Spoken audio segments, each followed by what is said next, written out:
Sorry, I was way in the back. So I had a fairly idyllic childhood.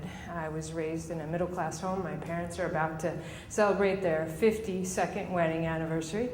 There was no physical problems, there was no mental problems in my household. We had not enough money that we had the problems of the rich, but I really never knew want. Now that I've been a parent for 23 years, I understand that there is some strategy to this, and I think that my parents must have realized that lack of want leads to possibly lack of resourcefulness.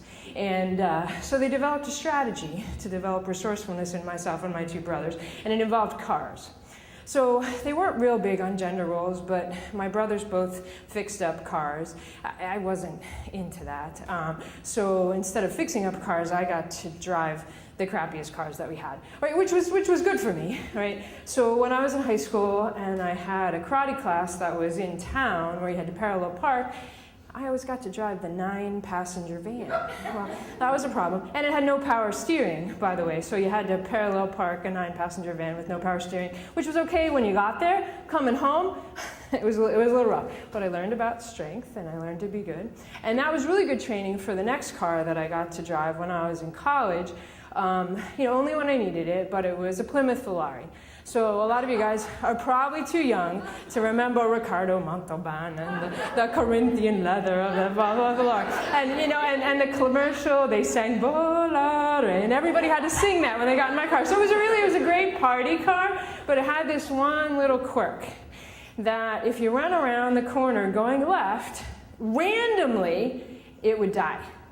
Which meant the power steering would go away, which was good training from the 9-passenger van because you had to all of a sudden with one hand, shut off the car, shift it into neutral while holding it in a turn because there was a car coming at you and keep going and turn the car back on again. So that was good for ingenuity. That was good for resourcefulness. I learned that. But probably the best crappy car that I got to drive was one that my brother had actually purchased to fix up for $20. So it was going to be a good car. And after he cleaned it out and he found a case of oil in the back of the car, not a good prognostic sign, and $8 and change, he figured he'd come out about $4 ahead. And he was in the process of fixing it up when, for some reason, when we were in medical school, my fiance, now husband, got to drive that car. And I don't know where we were. It was a stick shift. So I don't remember, I wasn't usually the one that was driving. My husband and I were just talking about this. I don't know why I was driving, but I was driving. And it was like one of those weird backcountry roads. There was a lot of hills. And we had stopped at a gas station that was like between the north and southbound lanes of this road. And I was trying to pull out. And as you can imagine, the clutch in this particular vehicle was not pristine.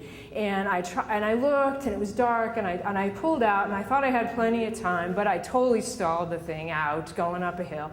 And I had to restart it again. And as I was restarting it, there was a car, like right behind me, and he obviously thought that I had pulled out right in front of him, and he did not look pleased. And he was flashing his lights at me, and I'm like, okay, we're just going to stay calm. The car started. We're just going to keep going. Well, then he goes to pass me, and he turns the lights on inside the car, and he's got a police uniform on. Oh, geez. Okay. Well, from my idyllic childhood, what I'm expecting is now a paternalistic lecture on how I should learn how to drive. I pull over, he comes up to the door, and what I get is a string of expletives that I could not even conjure if my mother and my daughter were not in the audience. And it is punctuated by slamming his billy club on the top of my $20 car, and I am terrified. He insults me, insults my intelligence, my looks, my car, my fiance, and just rants for like what seemed like 3 hours, which was probably like, a minute and a half.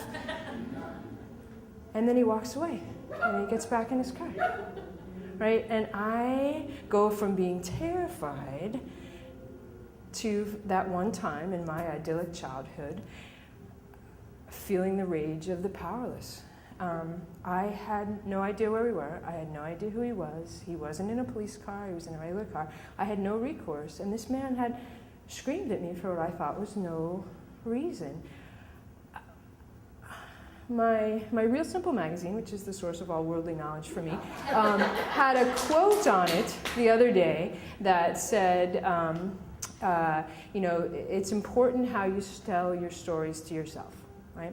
And so when I was thinking about this story, when I was 25, and this happened to me, the way I told my story to myself was that this guy was an asshole, and he was enraged, and he had power, and I did not, and I hoped that that would teach me as I went on in my life to learn how to wield power and how absolutely non-constructive that particular approach to telling somebody they did something stupid really was.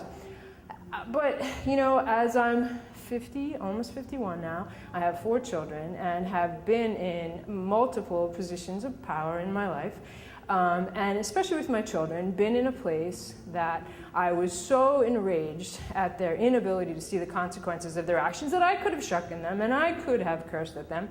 I thought that, there's a different way that I could tell that story. And I had the glimmer of the possibility that this guy that I had always detested might have told the story differently. Maybe the story for him started differently. Maybe it started a couple weeks earlier when he had pulled the broken, battered, lifeless body of someone who had had an idyllic childhood like myself and had done something equally stupid out of a car. That had done something totally stupid. And that's the way the story started for him. And I was able to let it go.